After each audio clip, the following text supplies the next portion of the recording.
صباح الخير. جايه لكم النهارده بقى بأحلى مسك ممكن تجربيه. بصوا من حلاوته وجماله، الإزازة خلصت اهي. شايفين ما شاء الله تبارك الله. المسك ده تحفة تحفة تحفة. مش عايزة اقول لكم ريحته خيال. الناس اللي ما بتحبش الروايح التقيلة او الجامدة، يعني في ناس يعني بتتعب من العطور الجامدة دي. جميل جدا، مش عايزة اقول لكم من جماله وحلاوته. شايفين الإزازة قربت تخلص اهي.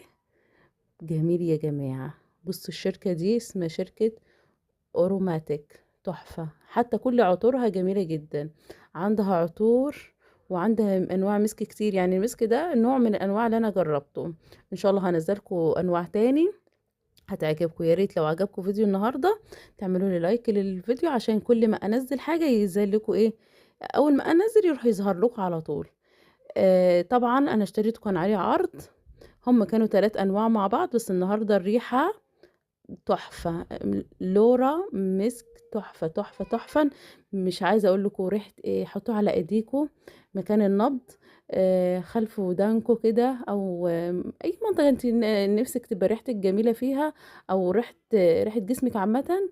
نقطة صغيرة منه هتخلي ريحة جسمك تحفة.